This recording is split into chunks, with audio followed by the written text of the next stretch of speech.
ਸਤਿ ਸ਼੍ਰੀ ਅਕਾਲ, ਤੁਸੀਂ ਦੇਖ ਰਹੇ ਹੋ ਵਰਲਡ ਨਿਊਜ਼ ਤੇ ਮੈਂ ਤੁਹਾਡਾ ਨਾਮ ਰਮਨ ਬਾਜਵਾ। ਖਬਰਾਂ ਦੇ ਆਗਾਜ਼ ਤੋਂ ਪਹਿਲਾਂ ਇੱਕ ਨਜ਼ਰ ਮਾਰ ਲੈਂਦੇ ਹਾਂ ਹੁਣ ਤੱਕ ਦੀਆਂ ਹੈਡਲਾਈਨਸ ਤੇ।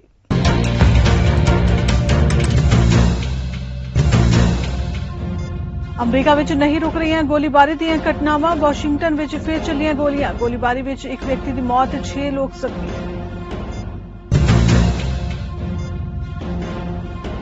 ਕੈਲੀਫੋਰਨੀਆ ਵਿੱਚ ਬੰਦੂਕ ਕੰਟਰੋਲ ਕਾਨੂੰਨ ਲਾਗੂ। ਗਵਰਨਰ ਗੈਵਿਨ ਨਿਊਜ਼ਮ ਨੇ ਪ੍ਰਭਾਵੀ ਕਾਨੂੰਨ ਤੇ ਕੀਤੇ ਦਸਤਖਤ। ਉਲੰਘਣਾ ਕਰਨ ਵਾਲਿਆਂ ਖਿਲਾਫ ਹੋਵੇਗੀ ਸਖਤ ਕਾਰਵਾਈ।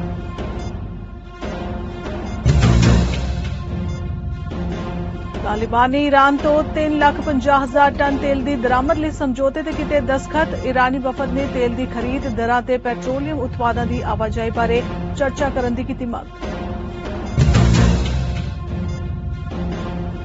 ਕੈਨੇਡਾ ਦੇ ਪ੍ਰਧਾਨ ਮੰਤਰੀ ਜਸਟਿਨ ਟਰੂਡੋ ਨੇ ਪ੍ਰਿੰਸ ਐਡਵਰਡ ਆਈਲੈਂਡ ਵਿੱਚ ਕੀਤੀ ਨਿਊਜ਼ ਕਾਨਫਰੰਸ। ਕਿਹਾ ਉਨ੍ਹਾਂ ਦਾ ਦੇਸ਼ ਯੂਕਰੇਨ ਤੋਂ ਲੋੜੀਂਦੇ ਅਨਾਜ ਨੂੰ ਦੁਨੀਆ ਦੇ ਭੁੱਖਮਰੀ ਵਾਲੇ ਹਿੱਸਿਆਂ ਵਿੱਚ ਪਹੁੰਚਾਉਣ ਲਈ ਮਦਦ ਕਰਨ ਲਈ ਤਿਆਰ।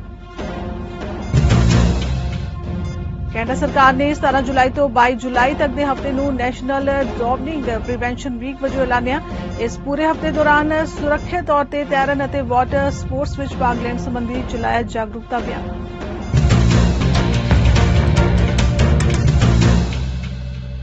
तो बुलेटिन का आगाज कर लेने अमरीका तो अमरीका में इन्ने दिन ही गोलीबारी ਦੀਆਂ ਘਟਨਾਵਾਂ ਰੁਕਣ ਦਾ ਨਾਮ ਨਹੀਂ ਲੈ ਰਹੀਆਂ ਨੇ। ਇਸ ਕਾਰਨ ਉੱਥੇ ਰਹਿਣ ਵਾਲੇ ਲੋਕਾਂ ਦੀ ਸੁਰੱਖਿਆ ਨੂੰ ਲੈ ਕੇ ਵੀ ਕਾਫੀ ਚਿੰਤਾ ਪੈਦਾ ਹੋ ਗਈ ਹੈ। ਤਾਜ਼ਾ ਮਾਮਲੇ ਵਿੱਚ ਸ਼ਨੀਵਾਰ ਸਵੇਰੇ ਵਾਸ਼ਿੰਗਟਨ ਦੇ ਰੈਂਟਨ ਸਿਟੀ ਵਿੱਚ ਗੋਲੀਬਾਰੀ ਦੀ ਘਟਨਾ ਵਾਪਰੀ ਹੈ।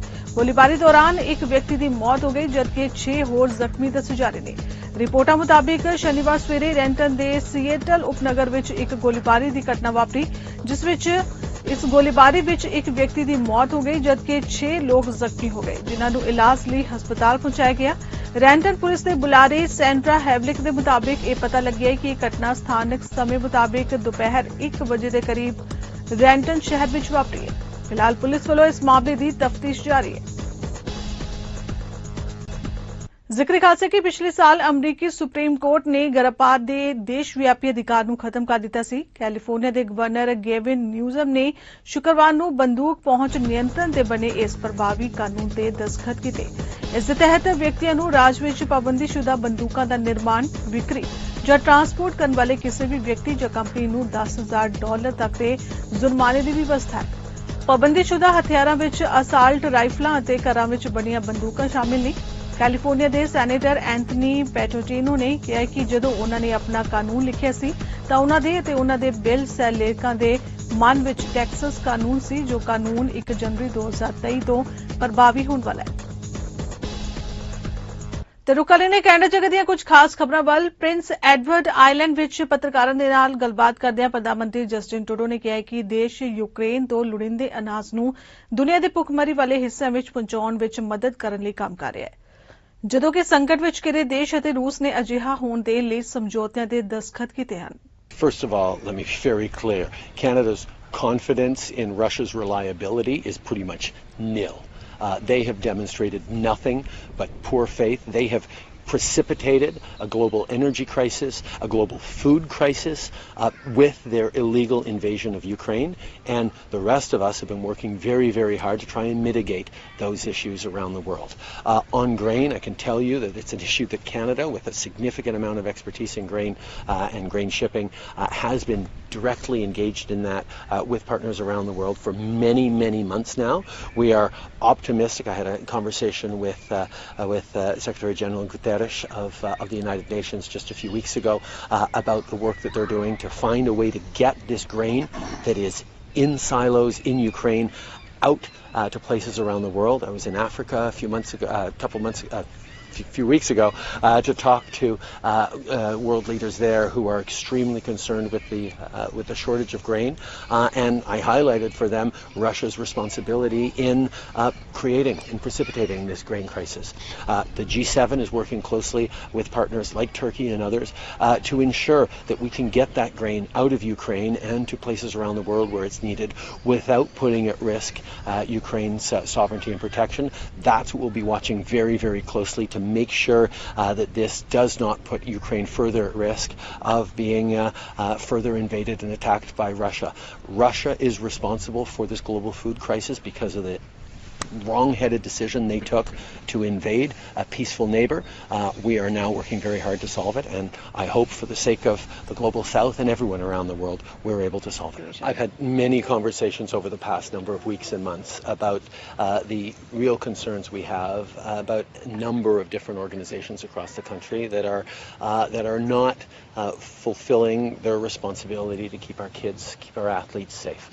That's why we've made clear requests of Gymnastics Canada and others for more transparency, to sign on to accountability measures, because yes, we need to continue supporting sports, and there's so many great volunteers across the country contributing to young people being able to stay healthy and in sports, but we need to make sure we're doing it in a safe way, and we're going to continue making sure that as a government and working with other orders of government, we are pushing for changes that make sure that our kids are kept safe. Well, I think it's not even about responsibilities to government, because yes, we're demanding that they sign on to the Organization for Integrity in Sports as a condition to flow funding, but they shouldn't be worried about satisfying the government.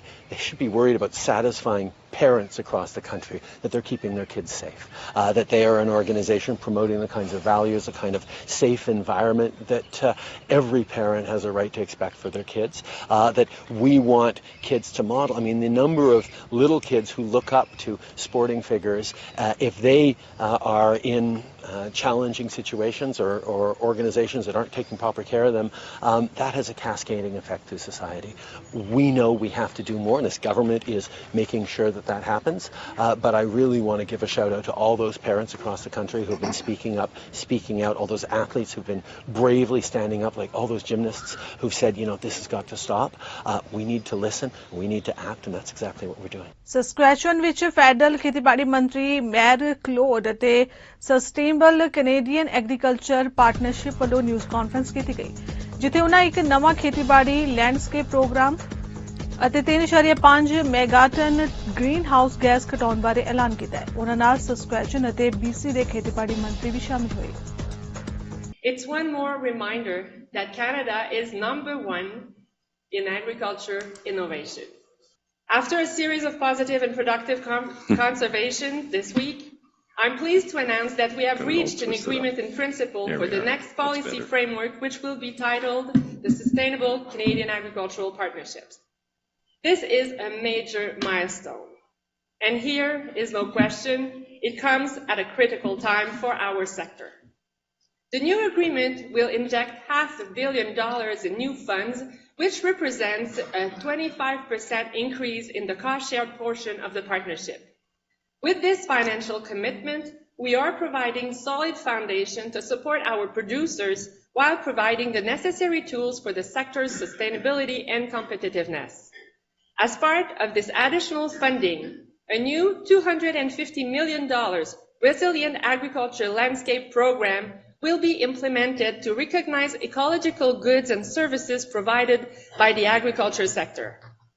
This program will play a key role in rewarding farmers and ranchers for their environmental stewardship and contribute to the reduction of emissions from the sector. In fact, under this agreement, we will achieve a 3 to 5 megaton reduction in greenhouse gas emissions. This will be measured by a more robust results strategy for the framework, and will include improved data sharing and results reporting amongst jurisdictions. Our business risk management programs are vital to helping producers across the country manage significant risks that threaten the viability of their farm and are beyond their capacity to manage. We know the importance of these programs and understand the need to find improvements. That's why, as part of our discussions this week, all ministers agreed to raising the agri-stability compensation rate from 70% to 80% starting in 2023. This important change represents an additional per-year increase of up to $72 million with provincial and territorial contributions. I know this will make a meaningful difference for many family farms across the country who are faced with hardships that are out of their control.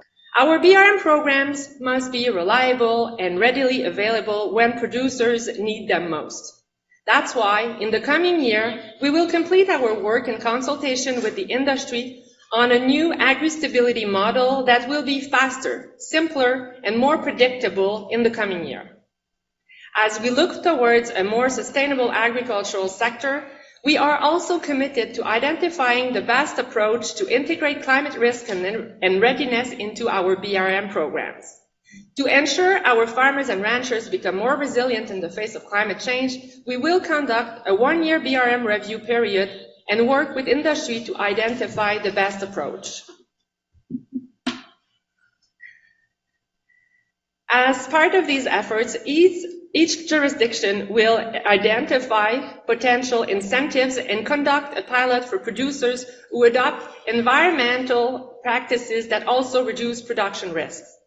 And with our ambitious plan, we are taking even further steps to promote environmental awareness resiliency.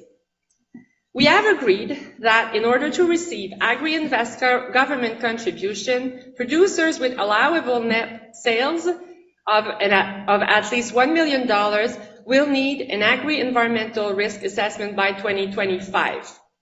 Building on the success of the actual Canadian Agricultural Partnership, this new agreement sets the stage for the next 5 years. ਪਿਛਲੇ ਕੁਝ ਸਾਲਾਂ ਦੌਰਾਨ south Asia ਤੋਂ ਆਏ ਅੰਤਰਰਾਸ਼ਟਰੀ ਵਿਦਿਆਰਥੀਆਂ ਦੇ ਪਾਣੀ ਵਿੱਚ ਡੁੱਬਣ ਕਾਰਨ ਮੌਤ ਦੀਆਂ ਖਬਰਾਂ ਸਾਹਮਣੇ ਆਈਆਂ ਨੇ। ਅਜਿਹੇ ਹੀ ਹਾਦਸਿਆਂ ਨੂੰ ਰੋਕਣ ਦੇ ਮਕਸਦ ਨਾਲ ਕੈਨੇਡਾ ਸਰਕਾਰ ਨੇ 17 ਜੁਲਾਈ ਤੋਂ 22 ਜੁਲਾਈ ਤੱਕ ਦੇ ਹਫ਼ਤੇ ਨੂੰ ਨੈਸ਼ਨਲ ਡਰਾਈਵਿੰਗ ਪ੍ਰੀਵੈਂਸ਼ਨ ਵੀਕ ਵਜੋਂ ਐਲਾਨ ਕੀਤਾ ਹੈ। ਇਸ ਪੂਰੇ ਹਫ਼ਤੇ ਦੌਰਾਨ ਸੁਰੱਖਿਅਤ ਤੌਰ ਤੇ ਤੈਰਨ ਅਤੇ ਵਾਟਰ ਸਪੋਰਟਸ ਵਿੱਚ ਭਾਗ ਲੈਣ ਸੰਬੰਧੀ ਜਾਗਰੂਕਤਾ ਫੈਲਾਈ ਜਾਂਦੀ ਹੈ। Safe swimming. You think about supervision. So swimming at locations where the water is supervised.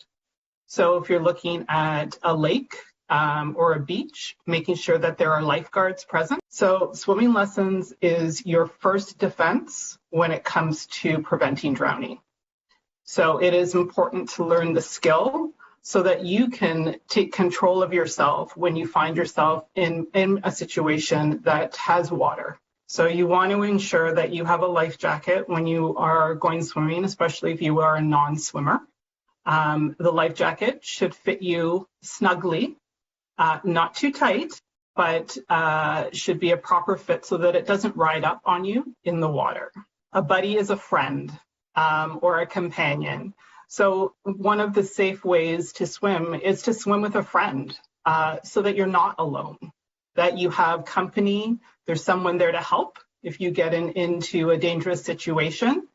So we use the term swim with a buddy. We have various types of swimming lessons to accommodate everybody. We also have adapted programs for individuals who may have a disability that require a modification to their swim lesson. Those who may need assistance in terms of the costs of the programs, we do have fee assistance programs. No drowning prevention week.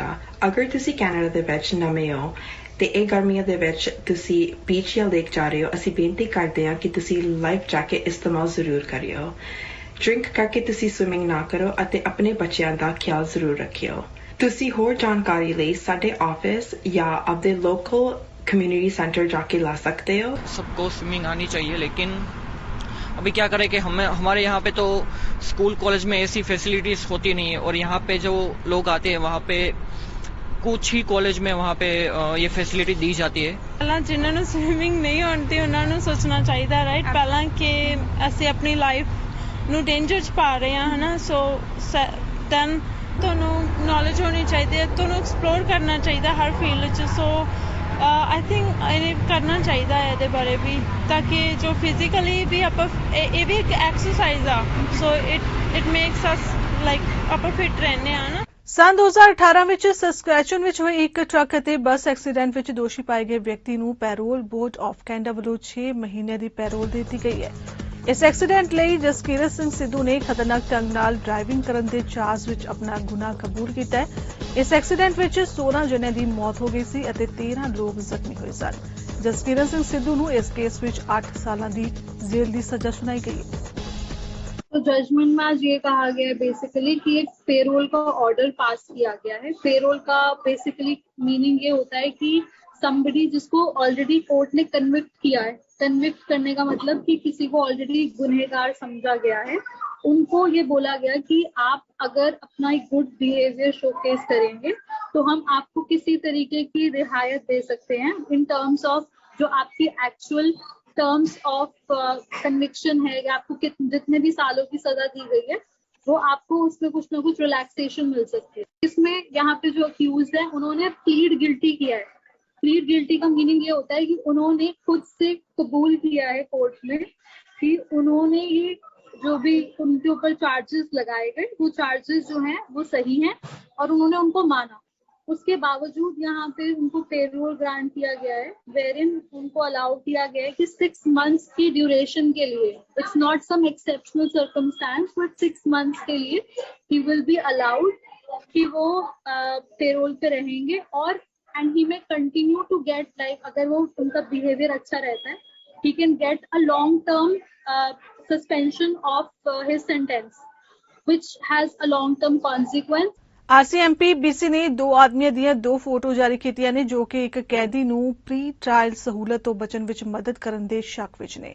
ਮਾਉਂਟਿਸ ਨੇ ਦੇਰ ਰਾਤ ਕਿਹਾ ਕਿ ਉਹਨਾਂ ਨੇ ਵੀਰਵਾਰ ਨੂੰ ਉੱਤਰੀ ਫਰੇਜ਼ਰ ਪ੍ਰੀਟ੍ਰੀਅਲ ਸੈਂਟਰ ਤੋਂ ਰਬੀ ਅਕਲੀਲ ਨੂੰ ਭੇਜਣ ਵਿੱਚ ਮਦਦ ਕਰਨ ਦੇ ਕਥਿਤ ਤੌਰ ਤੇ ਉਹਨਾਂ ਵਿਅਕਤੀਆਂ ਦੀ ਅਸਥਾਈ ਤੌਰ ਤੇ ਪਛਾਣ ਕੀਤੀ ਹੈ। ਅਕਲੀਲ ਤੇ 2022 ਵਿੱਚ ਸ਼ੈਰਨਟਨ ਵੈਨਕੂਵਰ ਵਾਲ ਸੈਂਟਰ ਵਿੱਚ ਗੈਂਗਸਟਰ ਸੰਦੀਪ ਦੁਰਹੇ ਦੀ ਹੱਤਿਆ ਦੇ ਸੰਬੰਧ ਵਿੱਚ ਪਹਿਲੀ ਡਿਗਰੀ ਕਤਲ ਦਾ ਦੋਸ਼ ਹੈ। Al Khalil's connections range from across Canada to the United States, Europe and Asia.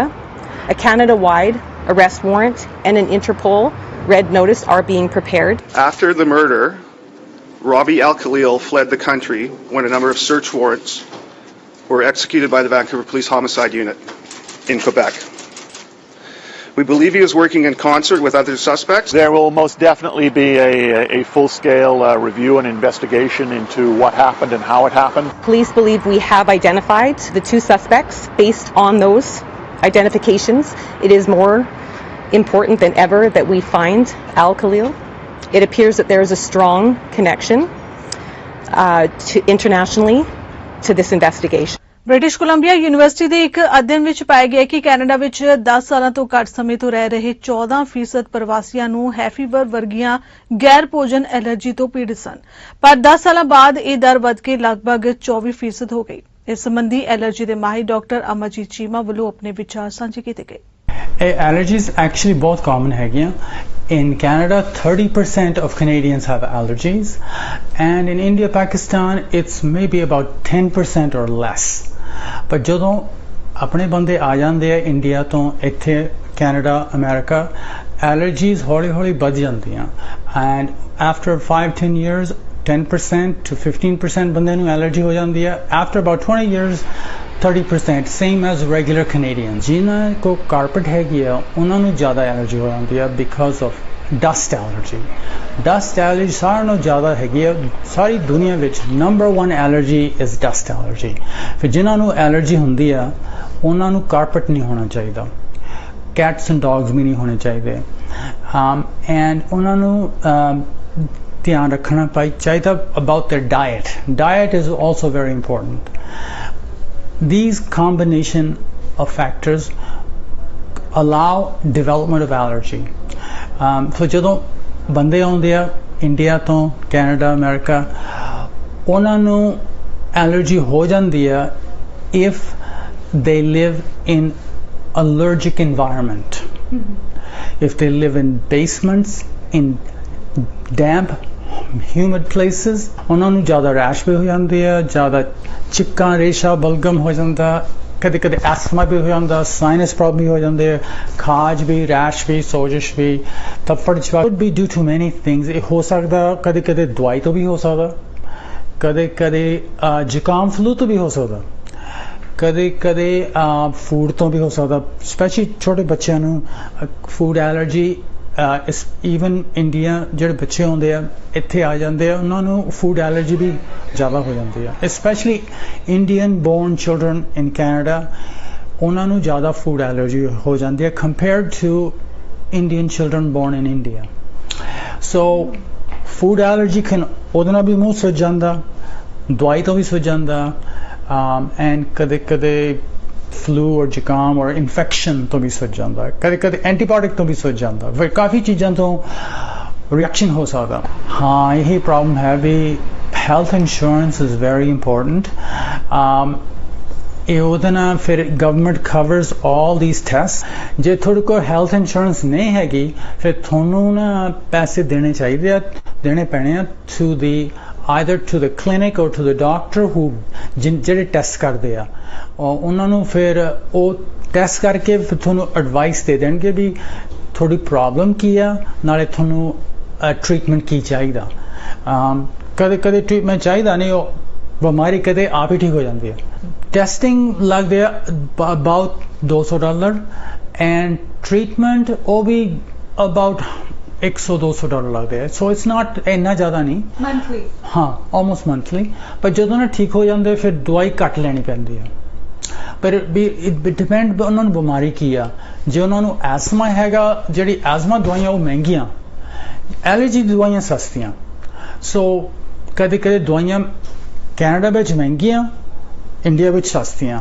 ਕਦੇ ਕਦੇ ਨਾ ਸਟੂਡੈਂਟ ਲੈ ਕੇ ਆਉਂਦੇ ਹੁੰਦੇ ਆ ਇੰਡੀਆ ਤੋਂ ਦਵਾਈ ਬਿਕਾਜ਼ ਪ੍ਰਾਈਸ ਡਿਫਰੈਂਸ ਇੰਨੀ ਜ਼ਿਆਦਾ ਆ ਸੋ ਇਫ ਇਟਸ ਸਿਮਿਲਰ ਦਵਾਈ ਨੋ ਪ੍ਰੋਬਲਮ ਅਸੀਂ ਕਹਿੰਦੇ ਹੁੰਦੇ ਸੇਮ ਦਵਾਈ ਗੋ ਹੈਡ ਬ੍ਰਿੰਗ ਇਟ ਔਰ ਕੋਈ ਰਿਸ਼ਤੇਦਾਰ ਆ ਰਿਹਾ ਇੰਡੀਆ ਤੋਂ ਉਹਨਾਂ ਨੂੰ ਕਹਿ ਦਿਓ ਵੀ ਦਵਾਈਆਂ ਲੈ ਆਇਓ ਅਸੀਂ ਵੀ ਦੱਸ ਵੀ ਸਕਦੇ ਹਾਂ ਕਿਹੜੀ ਦਵਾਈ ਤੁਹਾਨੂੰ ਚਾਹੀਦੀ ਹੈ ਕੋਰੋਨਾ ਵਾਇਰਸ ਤੋਂ ਬਾਅਦ ਹੁਣ ਮੰਕੀ ਪੌਕਸ ਦੁਨੀਆ ਲਈ ਚਿੰਤਾ ਦਾ ਕਾਰਨ ਬਣਦਾ ਜਾ ਰਿਹਾ ਹੈ ਬ੍ਰਿਟੇਨ ਅਤੇ ਯੂਰਪ ਤੋਂ ਸ਼ੁਰੂ ਹੋਏ ਮਾਮਲੇ ਹੁਣ ਭਾਰਤ ਸਮੇਤ ਕਈ ਦੇਸ਼ਾਂ ਵਿੱਚ ਸਾਹਮਣੇ ਆ ਰਹੇ ਨੇ ਮੌਜੂਦਾ ਸਥਿਤੀ ਦੇ ਮੱਦੇਨਜ਼ਰ ਵਿਸ਼ਵ ਸਿਹਤ ਸੰਗਠਨ ਨੇ ਇਸ ਨੂੰ ਵਿਸ਼ਵ ਸਿਹਤ ਐਮਰਜੈਂਸੀ ਐਲਾਨ ਦਿੱਤਾ ਹੈ WHO ਦੇ ਡਾਇਰੈਕਟਰ ਜਨਰਲ ਡਾਕਟਰ ਟੈਡਰੋਸ ਅਡਾਨੋਮ ਨੇ ਕਿਹਾ ਕਿ ਗਲੋਬਲ ਮੰਕੀ ਪੌਕਸ ਦਾ ਪ੍ਰਕੋਪ ਅੰਤਰਰਾਸ਼ਟਰੀ ਚਿੰਤਾ ਦੀ ਜਨਤਕ ਸਿਹਤ ਐਮਰਜੈਂਸੀ ਨੂੰ ਦਰਸਾਉਂਦਾ ਹੈ ਅੰਕੜੇ ਦੇ ਮੁਤਾਬਿਕ ਦੁਨੀਆ ਭਰ ਵਿੱਚ ਹੁਣ ਤੱਕ ਮੰਕੀ ਪੌਕਸ ਦੇ 15,000 ਤੋਂ ਵੱਧ ਮਾਮਲੇ ਸਾਹਮਣੇ ਆ ਚੁੱਕੇ ਨੇ ਦੱਖਣੀ ਅਫਰੀਕਾ ਮੰਕੀ ਪੌਕਸ ਤੋਂ ਸਭ ਤੋਂ ਵੱਧ ਪ੍ਰਭਾਵਿਤ ਹੈ ਜਿੱਥੇ ਮੰਕੀ ਪੌਕਸ ਦੇ ਵਧੇਰੇ ਗੰਭੀਰ ਰੂਪ ਨੇ ਪਹਿਲਾਂ ਹੀ 70 ਤੋਂ ਵੱਧ ਲੋਕਾਂ ਦੀ ਜਾਨ ਲੈ ਲਈ ਹੈ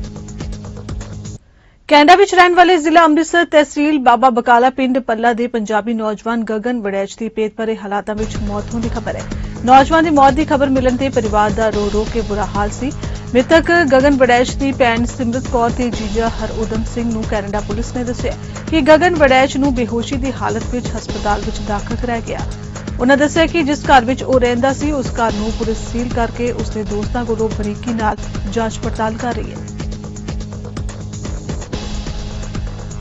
ਪਿਛਲੇ ਦਿਨੀ ਬ੍ਰੈਂਪਟਨ ਵਿੱਚ 3 ਦਿਨੀ ਕੈਰਾ ਬ੍ਰਾਮ ਦੀ 40ਵੀਂ ਵਰ੍ਹੇਗੰਢ ਮਨਾਈ ਗਈ ਸੀ ਇਸ ਵਿੱਚ ਕੁੱਲ 2.5 ਦਰਜਨ ਦੇਸ਼ਾਂ ਨੇ ਹਿੱਸਾ ਲਿਆ ਇਹ ਕੈਰਾ ਬ੍ਰਾਮ ਫੈਡਰਲ ਸਰਕਾਰ ਦੀ ਸਹਾਇਤਾ ਨਾਲ ਬ੍ਰੈਂਪਟਨ ਵਿੱਚ ਆਯੋਜਿਤ ਕੀਤਾ ਗਿਆ ਬ੍ਰੈਂਪਟਨ ਵਿੱਚ ਰਹਿੰਦੀਆਂ ਵੱਖ-ਵੱਖ ਕਮਿਊਨਿਟੀਆਂ ਨੇ ਆਪਣੇ ਸੱਭਿਆਚਾਰ ਨੂੰ ਪ੍ਰਮੋਟ ਕੀਤਾ ਇਸ ਸੰਬੰਧ ਵਿੱਚ ਕੈਰਾ ਬ੍ਰਾਮ ਵੱਲੋਂ ਲਾਇਨਸ ਕਲੱਬ ਹਾਲ ਡਿਨਰ ਅਤੇ ਐਵਾਰਡ ਸੈਰੇਮਨੀ ਦਾ ਆਯੋਜਨ ਕੀਤਾ ਗਿਆ ਕੈਰਾਬ੍ਰਮ ਦੌਰਾਨ ਕਲਚਰ ਐਕਟੀਵਿਟੀ ਦੇ ਕੇ ਐਵਾਰਡ ਵੀ ਦਿੱਤੇ ਗਏ ਜ਼ਿਕਰ ਖਾਸ ਹੈ ਕਿ ਵਧੀਆ ਫੂਡ ਦੇ ਮੱਦੇਨਜ਼ਰ ਪੰਜਾਬ ਪੈਵਲੀਅਨ ਨੂੰ ਐਵਾਰਡ ਵੀ ਦਿੱਤਾ ਗਿਆ ਇਸ ਮੌਕੇ ਪੰਜਾਬ ਪੈਵਲੀਅਨ ਦੀ ਪੂਰੀ ਟੀਮ ਸਰਦਾਰ ਪ੍ਰਿਤਪਾਲ ਸਿੰਘ ਚੰਗੜ ਅਤੇ ਨਾਲ ਹੀ ਪ੍ਰਬੰਧਕੀ ਕਮੇਟੀ ਵੀ ਉੱਥੇ ਮੌਜੂਦ ਰਹੀ ਕੈਰਾਬ੍ਰਾਮ ਜੇ ਤੁਸੀਂ ਦੇਖਿਆ ਜਾਓ ਕਿ ਇਹਨਾਂ ਨੇ 40th ਐਨੀਵਰਸਰੀ ਆਪਣੀ ਮਨਾਈ ਹੈਗੀ ਆ ਇਟਸ ਅ ਹਿਊਜ ਜਿਹੜਾ ਇਵੈਂਟ ਜਿਹੜਾ ਵੱਖ-ਵੱਖ ਪਵੇਲੀਅਨਸ ਦਾ ਅਸੀਂ ਆਨੰਦ ਮਾਣਦੇ ਹੈਗੇ ਆ ਸੋ ਵੱਖ-ਵੱਖ ਪਵੇਲੀਅਨ ਜਿਹੜਾ ਚਾਹੇ ਕਲਚਰ ਦਰਸਾਉਂਦਾ ਹੈਗਾ ਆਪਣੀ ਜਿਹੜੇ ਡਾਂਸ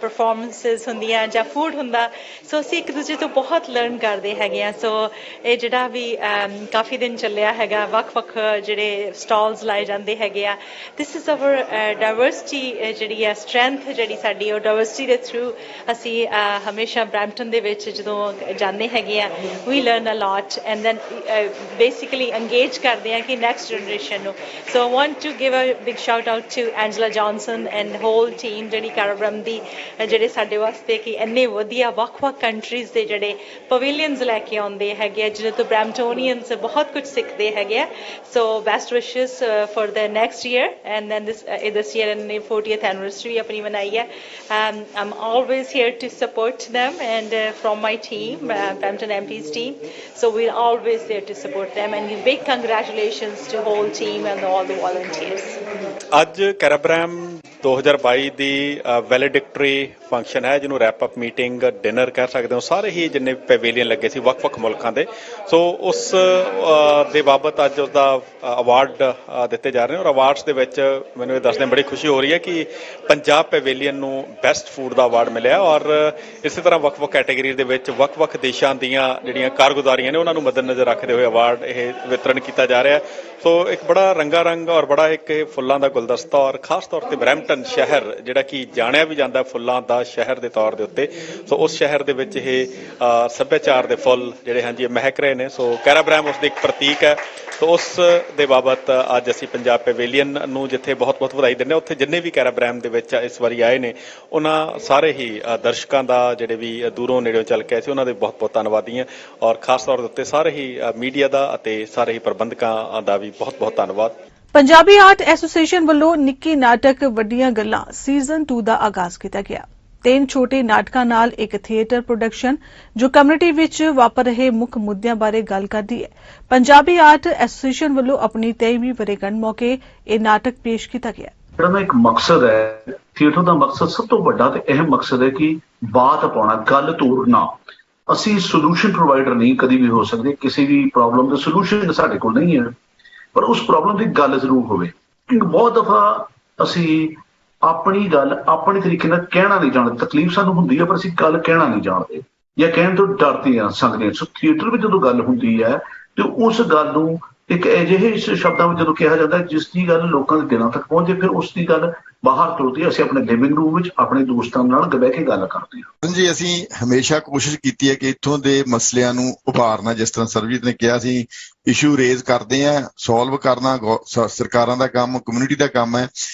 ਪਰ ਸਾਡੇ ਬਹੁਤ ਸਾਰੇ ਪਲੇ ਇਸ ਤਰ੍ਹਾਂ ਦੇ ਵੀ ਹੋਏ ਆ ਕਿ ਜਦੋਂ ਪਲੇ ਲੋਕੀ ਦੇਖਣ ਆਉਂਦੇ ਆ, ਜਿਹਦੇ ਚੋਂ ਇੱਕ ਸਾਡਾ ਸੀਗਾ ਪਲੇ ਬਜ਼ੁਰਗਾਂ ਨਾਲ ਰਿਗਾਰਡਿੰਗ, ਤੇ ਲੋਕੀ ਕਹਿੰਦੇ ਸੀ ਇਹ ਤਾਂ ਸਾਡੇ ਪੇਰੈਂਟਸ ਦੀ ਸਟੋਰੀ ਹੈ, ਇਹ ਸਾਡੇ ਗੁਆਂਢੀਆਂ ਦੀ ਸਟੋਰੀ ਹੈ, ਸਾਡੇ ਬੱਚਿਆਂ ਦੀ ਸਟੋਰੀ। ਜਦੋਂ ਇਹ ਚੀਜ਼ਾਂ ਹੁੰਦੀਆਂ ਤੇ ਇਹਦਾ ਮਤਲਬ ਅਸੀਂ ਰਾਈਟ ਡਾਇਰੈਕਸ਼ਨ ਚ ਪਲੇ ਕਰ। ਇਹ ਵੱਲੋਂ ਇੱਕ ਸਾਲਾਨਾ ਡਰਾਮੇ ਦੀ ਇੱਕ ਵੰਨਗੀ ਪੇਸ਼ ਕੀਤੀ ਜਾਂਦੀ ਜਿਸ ਦਾ ਨਾਂ ਹੈ ਨਿੱਕੇ ਨਾਟਕ ਵੱਡੀਆਂ ਗੱਲਾਂ। ਇਹ ਇਸ ਦਾ ਸੀਜ਼ਨ ਨੰਬਰ 2 ਹੈ। ਤੁਸੀਂ ਬਲਜਿੰਦਰ ਲੇਨਾ ਜੀ ਜੋ ਕਿ ਹੁਣੇ ਥੋੜੀ ਦੇਰ ਬਾਅਦ ਤੁਸੀਂ ਗੱਲ ਵੀ ਕਰੋਗੇ, ਉਹਨਾਂ ਦੇ ਪਿੱਛੇ ਪੋਸਟਰ ਵੀ ਲੱਗੇ ਸਾਡੇ ਪੁਰਾਣੇ ਸੀਜ਼ਨ ਦਾ। ਸੋ ਇਸ ਵਾਰ ਦਾ ਸੀਜ਼ਨ 2 ਹੈ। ਇਸ ਵਿੱਚ 3 ਛੋਟੇ ਡਰਾਮੇ ਜਿਨ੍ਹਾਂ ਦੀ ਲੈਂਥ ਕਰੀਬ 35 ਮਿੰਟ ਤੋਂ 40 ਮਿੰਟ ਤੱਕ ਦੀ ਈਚ ਦੀ ਲੈਂਥ ਹੈ। ਤੁਸੀਂ 3 ਡਰਾਮੇ ਵੇਖ ਰਹੇ ਨੇ। ਉਹ ਜਿਹੜੇ ਕਦੇ ਪਿਛਲੇ ਸਾਲ 2 ਸਾਲ ਵਿੱਚ ਹਾਲ ਹੀ ਵਿੱਚ ਨਵੇਂ ਆਏ ਨੇ ਉਹ ਵੀ, ਤੇ ਉਹ ਜਿਹੜੇ ਕਿ ਇੱਥੇ ਰਹਿ ਕੇ ਵੱਡੇ ਹੋਏ ਨੇ। ਸਾਡੇ ਕੋਲ ਹਰ ਕਿਸਮ ਦੇ ਅਦਾਕਾਰ ਨੇ। ਇਸ ਵਕਤ ਸਾਡੀ ਟੀਮ ਵਿੱਚ ਇਸ ਵਕਤ ਔਨ ਸਟੇਜ ਤੇ ਆਫ ਸਟੇਜ ਮਿਲਾ ਕੇ ਕਰੀਬ 25 ਬੰਦੇ ਉਸ ਦਿਨ ਅਸੀਂ ਇਸ ਨੂੰ ਮੈਨੇਜ ਕਰਾਂਗੇ। ਤੇ ਇਹਦੀ ਰਿਹਰਸਲਸ ਜਿਹੜੀਆਂ ਨੇ ਰੋਜ਼ਾਨਾ ਹੁੰਦੀਆਂ ਨੇ। ਲੋਕ ਆਪਣੇ ਵਕਤ ਮੁਤਾਬਿਕ ਸੈਟਰਡੇਜ਼ ਨੂੰ ਸੰਡੇਜ਼ ਨੂੰ ਤਾਂ ਕਰਦੇ ਹੀ ਨੇ, ਪਰ ਵੀਕਡੇਜ਼ ਨੂੰ ਸ਼ਾਮ ਨੂੰ 6 ਵਜੇ ਤੋਂ ਬਾਅਦ 6 ਤੋਂ ਲੈ ਕੇ 9, 9:30 ਵਜੇ ਤੱਕ ਅਸੀਂ ਇਸ ਦੀ ਰਿਹਰਸਲਸ ਕਰਦੇ ਹਾਂ। ਇਸ ਦੌਰ 'ਚ ਸਾਨੂੰ ਬਹੁਤ ਜ਼ਿਆਦਾ ਪ੍ਰੋਬਲਮ ਆਈਆਂ, ਜਿਸ ਤਰ੍ਹਾਂ ਸਾਨੂੰ ਰਿਹਰਸਲ ਵਾਸਤੇ ਜਗ੍ਹਾ ਚਾਹੀਦੀ ਹੈ, ਆਰਟਿਸਟ ਚਾਹੀਦੇ ਸੀ, ਫਾਈਨੈਂਸ਼ਲੀ ਸਭ ਤੋਂ ਵੱਡਾ ਖਰਚਾ ਥੀਏਟਰ ਦਾ ਹੁੰਦਾ।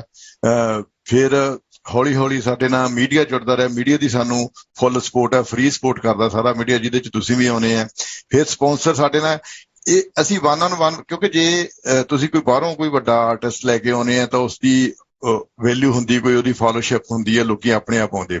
ਸਾਨੂੰ ਪੁਸ਼ ਕਰਕੇ, ਕੋਸ਼ਿਸ਼ ਕਰਕੇ ਲੋਕਾਂ ਨੂੰ, ਜਾਣੀ ਕੱਲੇ ਐਕਟਰ ਨੇ 10-10, 20-20, 100 ਟਿਕਟਾਂ ਵੀ ਵੇਚੀਆਂ।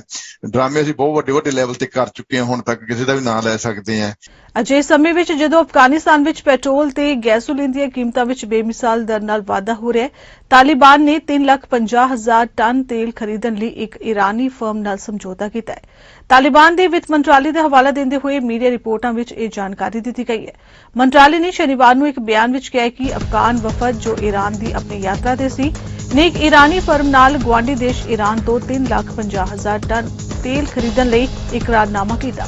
ਅਫਗਾਨ ਵਫਦ ਵਿੱਚ ਤਾਲਿਬਾਨ ਦੇ ਵਿੱਤ ਮੰਤਰਾਲੇ, ਵਿਦੇਸ਼ ਮੰਤਰਾਲੇ, ਕੇਂਦਰੀ bank, Afghanistan oil and gas corporation ਅਤੇ ਅਫਗਾਨਿਸਤਾਨ ਨੈਸ਼ਨਲ ਸਟੈਂਡਰਡ ਅਥਾਰਟੀ ਦੇ ਉੱਚ ਪੱਧਰੀ ਅਧਿਕਾਰੀ ਵੀ ਸ਼ਾਮਿਲ ਰਹੇ। ਈਰਾਨ ਦੀ ਆਪਣੀ ਯਾਤਰਾ ਵਿੱਚ ਵਫਦ ਨੇ ਤੇਲ ਦੀ ਖਰੀਦ ਦਰਾਂ ਤੇ ਅਫਗਾਨਿਸਤਾਨ ਨੂੰ ਪੈਟਰੋਲੀਅਮ ਉਤਪਾਦਾਂ ਦੀ ਆਵਾਜਾਈ ਬਾਰੇ ਚਰਚਾ ਕਰਨ ਦੀ ਮੰਗ ਕੀਤੀ।